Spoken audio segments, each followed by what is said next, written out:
Pour la troisième année consécutive, la région fait face à une situation de sécheresse particulièrement préoccupante. Cet hiver, il a plu 20% en moins que les années précédentes et en février, il a fait jusqu'à 2,5 degrés de plus que la normale. Résultat, des nappes phréatiques au plus bas et la terre est très sèche. La situation devient inquiétante dans l'Oise, la Somme ou l'Aisne. Le Pas-de-Calais a lui été placé en vigilance sécheresse et le Nord a même atteint le seuil d'alerte sécheresse dès le début du mois d'avril. C'est une première avec des conséquences pour les habitants de la région avant même le début de l'été. On n'arrive pas à se dire on va passer une année normale. On dirait que c'est plus possible. C'est toutes les petites racines ici qui demandent après de l'eau en fait. Scruter le ciel en espérant quelques gouttes, c'est le quotidien de cet agriculteur depuis qu'il a planté ses pommes de terre.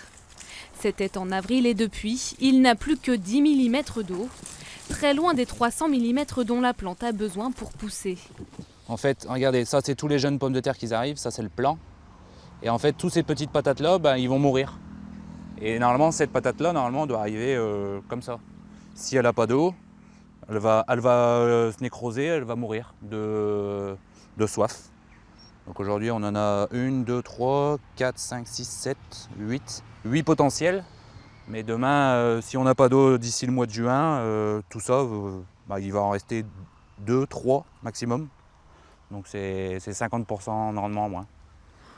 Pourtant, les pluies d'orage de ces derniers jours ne sont pas forcément une bonne nouvelle pour les producteurs, contraints de traiter les plants. Car combinées aux fortes chaleurs, elles sont synonymes de maladies.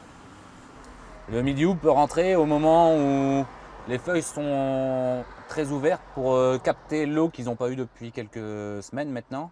Au plus il y a d'eau, au plus il y a de lumière, au plus le champignon peut venir se mettre sur la feuille et faire mourir la plante.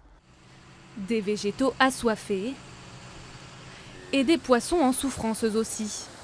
Dans cette rivière affluent de la Lys, il ne reste plus que 4 petits centimètres d'eau par endroit et plus beaucoup de poissons. Un constat alarmant pour l'association locale de pêche. La pêche, c'est pas pour aujourd'hui. Qui a décidé de ranger temporairement les cannes et les épuisettes. Et si cela ne suffit pas, elle envisage des mesures de sauvegarde plus radicales. Je pense que d'ici fin août, on devra sûrement intervenir pour faire des pêches de sauvetage, d'où on va aller chercher les poissons avec du matériel de pêche électrique qui les engourdit. On va les attraper avec des épuisettes et les relâcher en aval où il y a plus de niveau d'eau en fait. Parce que là, dans un mois et demi, il n'y aura plus d'eau. Si ça continue comme ça, il n'y aura plus d'eau.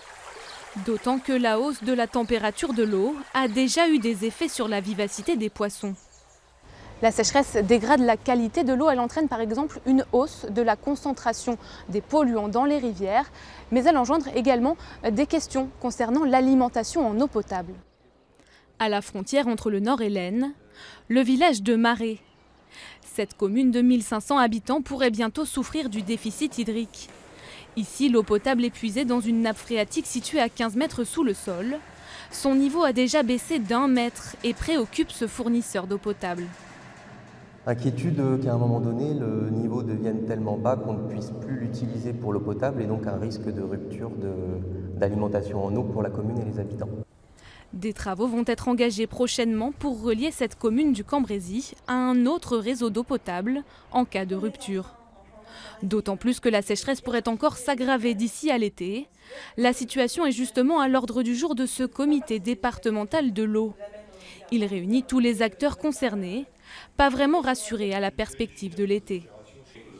La dégradation qui avait été identifiée, elle est maintenue. Elle est parfois aggravée dans certains coins du département, notamment sur le Cambrésis. On a des hésitations aujourd'hui à monter le niveau d'exigence. Alors vous savez, aujourd'hui on est en alerte sur cette partie du département, on hésite à passer en alerte renforcée. On verra si on peut faire un peu de sur-mesure, mais oui, quand on passe à un grade supérieur, c'est le sens de la mesure, c'est parce que c'est plus grave, donc il faut davantage restreindre et ça concerne tout le monde. Irrigation des champs, arrosage des jardins, lavage des voitures, les habitants de la région doivent donc s'attendre à des restrictions plus drastiques encore. Côté prévision, la pluie reste capricieuse.